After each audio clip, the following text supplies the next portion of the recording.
العجل وأنتم ظالمون. الحمد لله بعد kushukuru Mwenyezi Mungu na kumsalia na kumtakia rehema Mtume wetu Muhammad sallallahu alayhi wasallam. Mada leo ni kuhusu Banu Israila na Ijla ambayo kwamba walitengeza sanamu ya ng'ombe wakiabudu, kama anavyosema Mwenyezi Mungu Subhanahu wa Ta'ala. Nakumbuka tulipompa ahdi Sayyidina Musa, Musa siku 40, na hizi siku 40 zimeelezwa na wanazuoni wa tafsiri. Kwanza alikuwa amepewa ahdi ya siku 30, واتممناها ب10 فتم ميقات ربك 40 ليله. Siku 40 za kwenda kukutana na Mwenyezi Mungu Subhanahu wa Ta'ala katika mlima wa Sinai. Alipotoka Sayyidina Musa alayhi salatu wassalam, yuko katika munajati Rabbih. Huku nyuma Banu Israila wakatengeza sanamu kwa mfano wa ng'ombe wakiabudu, na hii ilikuwa ni mubashara baada ya kuokolewa na Firaun. Wakamuona Firauni ameangamizwa mbele yao. Wakati wa kuangamizwa Firauni na majeshi yao, zilianguka katika bahari, katika dhahabu na kadhalika, zilibaki zikifloat, zikielea kwenye maji. Wakachukua Banu Israila na wakawa ni wenye kuvuka nao upande wa pili. Walipovuka wakenda, siku hiyo Musa amekwenda kuzungumza na Mola wake katika hizo siku 40 aliyoahidiwa. Banu Israila wakawa wanasubiri, manake zilikuwa ni zile siku katika miaka 40 walikuwa wakizunguka katika jangwa kabla ya kuelekea Baitul Maqdis. Samiri akawaonyesha kuwa bora kuchukua zile dhahabu na vitu walivyokuta wakaviayusha na kutengeza ng'ombe hapa kwamba walikuwa wakimwabudu. Utakumbuka katika Qur'ani Mwenyezi Mungu Subhanahu wa Ta'ala ameeleza walipofukishwa tu baada ya kuokolewa na Firauni, wakapita marra ala qaumin yakufuna ala asnamin lahum. Walipokuwa bado wanapita, Musa hajatoka hajaacha, wakipita katika jangwa, ndo mwanzo kuvuka bahari wakielekea, marra ala qaumin yakufuna ala asnamin lahum, waliwapitia watu, kwa sababu katika mji wa Masri kulikuwa kuna sehemu baadhi wakiabudu ng'ombe na masanamu kama haya. Faqalu li Musa ij'al lana aliha kama lahum aliha, tufanyie na sisi Mungu kama hawa. Musa akawaambia mara ya kwanza, innakum qauman tajhalun, nyinyi mnaanza kufanya ujinga. Sasa hivi mmetoka kuokolewa na Firauni na mnataka kumshirikisha Mwenyezi Mungu Subhanahu wa Ta'ala. Sasa hivi mnaokolewa huku na huku mnataka kuleta shirki. Wakaondoka. Musa alipokwenda kuzungumza na Mola wake, Samiri akawaambia wayayushe zile dhahabu na vitu walivyokuwa navyo, wakamtengeza ng'ombe, sanamu kwa mfano wa ng'ombe. Yule sanamu akawa wanamwabudu. Kwa sababu gani kufanya hivi? Samiri kwa akili yake alikuwa ajiona ni mtu maarufu ama mtu mtukufu kumshinda hata Sayyidina Harun, ambaye kwamba Sayyidina Musa aliwaambia, ya Harun akhlufni fi qaumi, nichungie watu wangu, mimi ninakwenda kuzungumza na Mola, basi kaa wewe ndo kiongozi baada yangu. Samiri alikuwa akijiona yeye ni bora kumshinda hata Harun alayhi salatu wassalam, bali Banu Israila wote kwa ujumla katika fikra zao, hata Musa alikuwa ni duni mbele yao. Hata Sayyidina Musa alikuwa ni duni mbele yao. Sasa Samiri akimuona yeye ana haki zaidi ya kuwa kiongozi kumliko nani, kuliko kuwa nyuma ya Harun, akayayusha. Alipomtengeza, kuna udongo alikuwa nao, akautupa. Alipotupa, akawa yule sanamu alotengezwa, upepo ukivuma, kama alivyosema Sayyidina Abdullah ibn Abbas katika kutafsiri aya zake. Mwenyezi Mungu Subhanahu wa Ta'ala asema upepo ukivuma hupita hupita sehemu ya nyuma kwa ng'ombe yule sanamu aliundwa, ikawa kwa mbele hutoa sauti kama ng'ombe wa kawaida anapotoa sauti. Sasa ikawa amewafitinisha watu, kisha akiwaambia qalu, yeye na grupu lake Samiri akiwaambia watu, hadha ilahukum wa ilahu Musa fanasi, huyu ndo Mungu wenu na Mungu wa Musa. Fanasi wanazuona tafsiri wametafsiri kwa ikhtilafu zao. Kuna wengine nasema fanasi ay nasiya Musa ilahahu wa dhahaba liyatlubuhu, yani Samiri anambia Musa amemsahau huyu hapa, yeye amekwenda kumtafuta majabalini. Lakini kinasema la, ni huyu Samiri kwa akili zake amesahau kwa Mwenyezi Mungu ndio kuabudiwa, yeye amekwenda kumshirikisha Mwenyezi Mungu Subhanahu wa Ta'ala. Sayyidina Musa kule majabalini, Sayyidina Harun alayhi salatu wasallam ambia, ya qaumi innama futintum bih, hakika mmefitinishwa, msikubali. Mola wenu ni Mwenyezi Mungu ambaye kwamba hana mshirika, mwenye huruma na nyinyi. Lakini hawakumsikia. la dhanna alayhi akifina, hatutaacha sisi kukaa, tutazunguka, tutaiabudu, tutafanya hata yarjia ilaina Musa, mpaka arudi Musa kwetu sisi, tutabaki sisi bado tuabudu na kuzunguka, kufanya tawafu na kila kitu tukiifanyia sanamu hii. Wakawa huabudu na wakifanya. Kwa nini kueleza haya? Kwanza kwa sababu ahlul kitabi wamemnasibishia kumuunda sanamu huyu na Sayyidina Harun alayhi salatu wassalam, wakamtuhumu mtume wa Mwenyezi Mungu kuwa yeye ndo alotengeza sanamu, kuwa akawa ni mwenye kumshirikisha Mwenyezi Mungu, na Mwenyezi Mungu anamtoa mbali Sayyidina Harun na tuhuma hizi kuwa hakuwa katika wale kushirikisha Mwenyezi Mungu. Aliwakataza, lakini hawakumsikiza, wakaendelea. Tutaendelea mpaka arudi Musa ndo atuambie huyu siye, lakini sisi tuna hakika amesahau, huyo ndiye sauti. Lakini hawaoni kuwa hawarudishiwi kauli na ng'ombe huyo, ni kutoa sauti tu kama ng'ombe, kisha hakuna kitu kingine kikubwa alichokuwa kifanya. Huku Sayyidina Musa kwenye majabali, Mwenyezi Mungu amuuliza, mbona ma ajalaka ya Musa, mbona una haraka, mbona umekuja mbele? Ya Rabbi ajiltu ilayka rabbi litarda, mimi ma ajalaka an qaumika ya Musa, ajiltu ilayka rabbi litarda, mimi mbona umekuja mbio watu wako? Ya Rabbi, mimi nataka radhi tu, raha yangu mimi kuwa na munajati na wewe, kule kuzungumza nawe ndio imenikimbiza na hamu.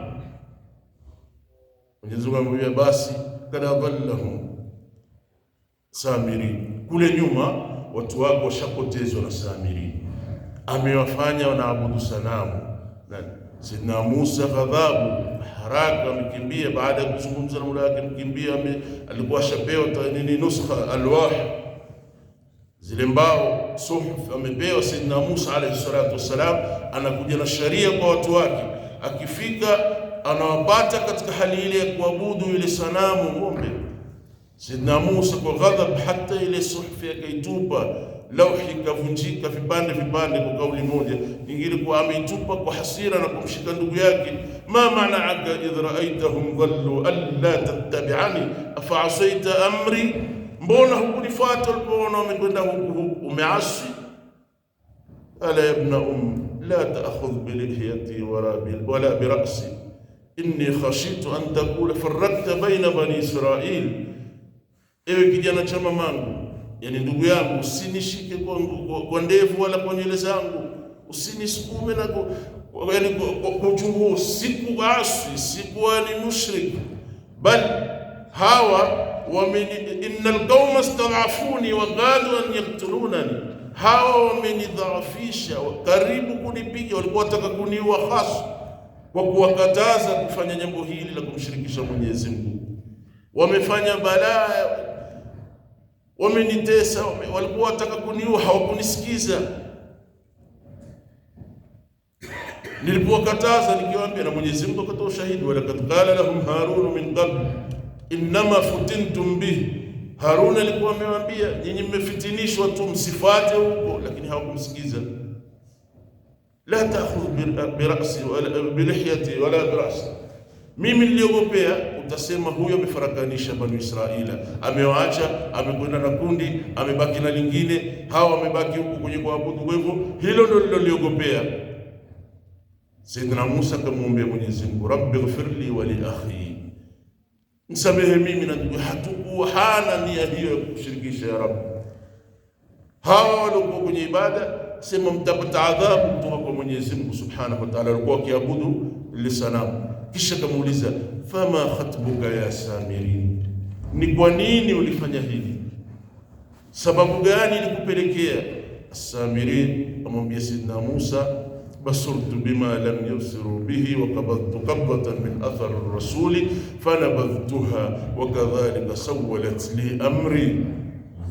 Niliona jambo wengine hawakuliona. Jambo gani Samiri?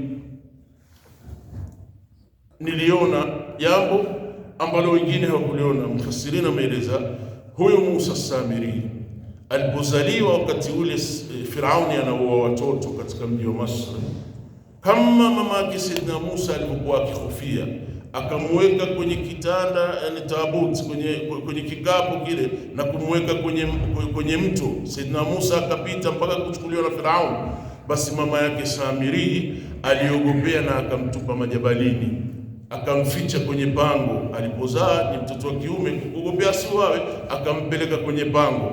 Huku huyu akalelewa na aduullah Firaun, na yule Samiri alipelekwa kwenye pango.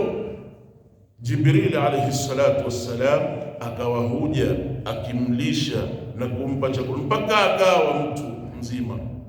Sasa alikuwa akiona athari, ni moja katika kauli, akiona athari. Jibrili kila akija na kipita akikanyaga pahala na ni humea majani yakaota na kadhalika, akaona ile athari, au alikuwa akimfahamu kuwa ndiye alikuja akimlisha. Kisha siku aliyokuja kugharikishwa Firaun akamtambua ndiye huyu Jibril alikuwa akija, huyu ndo alikuwa akinilisha, huyu ndo yule malaika alikuwa akinitembelea, au mwema alikuwa akipita. Na alikuwa anaona kama aya inavyoashiria, ana gharama za kuona wasioona wengine. Basurtu bima lam yusiru bihi, nimeona wasioona wengine. Kisha kabadhtu qabdatan min athar ar-rasul, akachukua athar mchanga kwa athari ya Rasul. Rasul akikusudia Jibril alayhi salatu wasalam. Yani siku ile alikuwa kukaribisha Firaun, Jibril alipopita na farasi wake, sehemu alikanyaga majani yakiota. Sasa alipoona akipita tu, yeye akachukua mchanga sehemu ile, kisha akawa ameshika akizunguka nao, wakizunguka pamoja na Musa na Bani Israila. Sasa alipounda yule sanamu wa ng'ombe, akatupa ule mchanga, ndio ikawa ingine hutoa ile sauti kwa nini, au alivyounda kwa muundo wake kuwa kuna tundu kwa nyuma na mbele, upepo unapopita hutoa sauti. Sasa waambia hii ndio lilikuwa na lilipofanya kadhalika sawalat li amri, ni jambo lililotokea. Sayyidina Musa waambia basi nenda, akafukuzwa kutoka katika kaumu ya Bani Israila. Wewe utaka peke yako, nenda mbali mbali. Fa inna laka fil hayati an takula la misas, akawa ametenganishwa mbali na watu, hana kushirikiana, hana kugusa wala kuguswa, hana kukaribiana, na kisha adhabu kali inamsubiri kesho akhira mbele Mwenyezi Mungu Subhanahu wa Ta'ala. Akafukuzwa na kutengwa, lakini kwanza aambiwa undhur ila ilahika alladhi dhalta alayhi aqifa lanuharrikanna thumma lanansifannahu fil yammi nasfa. Angalia huyu Mungu uliomweka wewe ukimwabudu, tunamchoma kisha tunamtupa ndani ya maji. Akachoma Sayyidina Musa alayhi salatu wasalam, akamchukua yule ng'ombe wanamtengeza, akamchoma mpaka kuyayuka yote, kisha akatupa ndani ya bahari. Katika kauli moja wakalazimishwa Bani Israila wanywe maji yale. Katika kauli nyingine ilikuwa kwa mahaba yao walikuwa nayo, wakiipenda kupenda ile sanamu, basi wakanywa yale maji, wakabadilika rangi zao, wakawa ni rangi ya manjano. Wote walikunywa, hata midomo yao ikabadilika, wakawa hutofautishwa. Wale walioabudu na wakashirikisha Mwenyezi Mungu, rangi zao zikabadilika, zikawa tofauti na zile. Wakataka kutubia kwa Mwenyezi Mungu, watotubia, lakini haikutosha. Sayyidina Musa akawachukua baadhi ya watu kwenda kutubia kwa Mwenyezi Mungu Subhanahu wa Ta'ala kwa sababu ya hawa. Lakini haikutosha. Walipokwenda wale hawa, kabla ya kuondoka, wakataka ya Musa, tuomba kutubia kwa Mwenyezi Mungu, kama Mwenyezi Mungu Subhanahu wa Ta'ala anavyoeleza.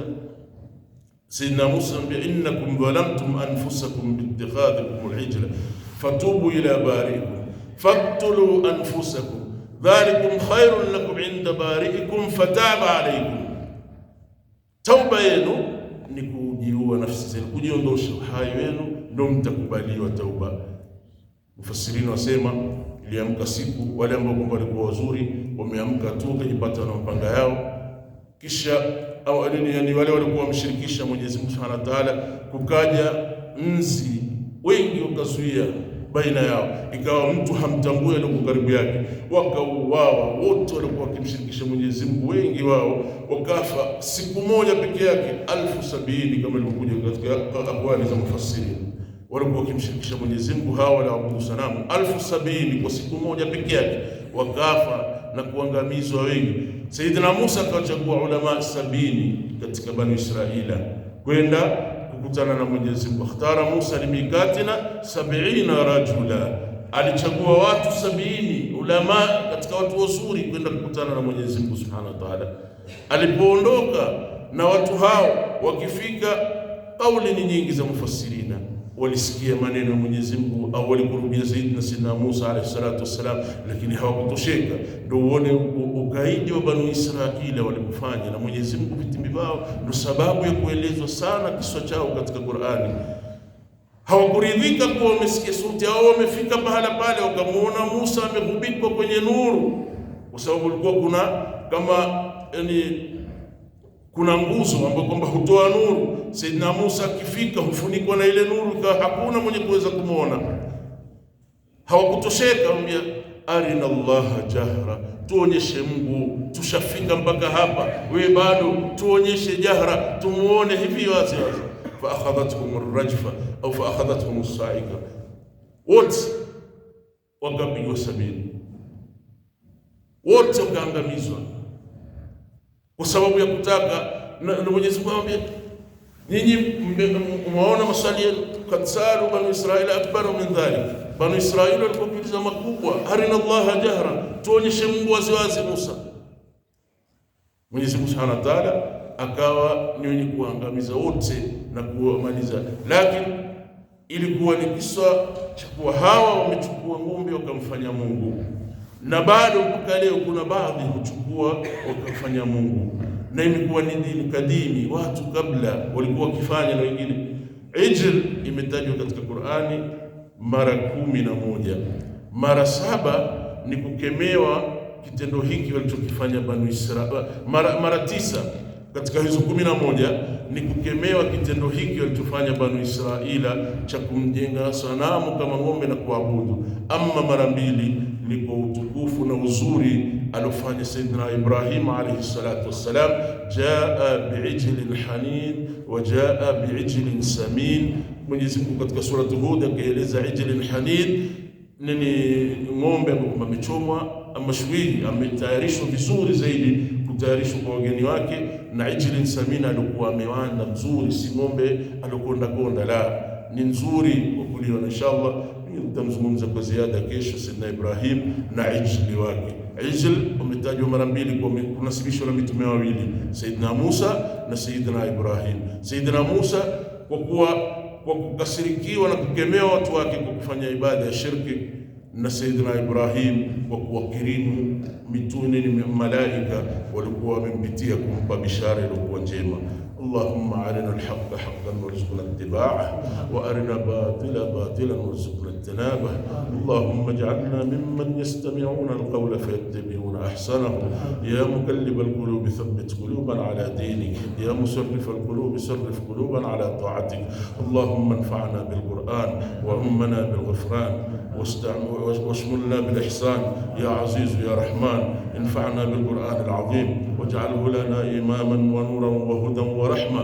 ذكرنا منه ما نسينا، وعلمنا منه ما جهلنا، فهمنا منه ما قرأنا، واحفظنا منه ما تلونا، وارزقنا تلاوته آناء الليل وأطراف النهار على الوجه الذي يرضيك عنا. وصل اللهم وسلم وبارك على سيدنا محمد وآله وصحبه. الحمد لله رب العالمين.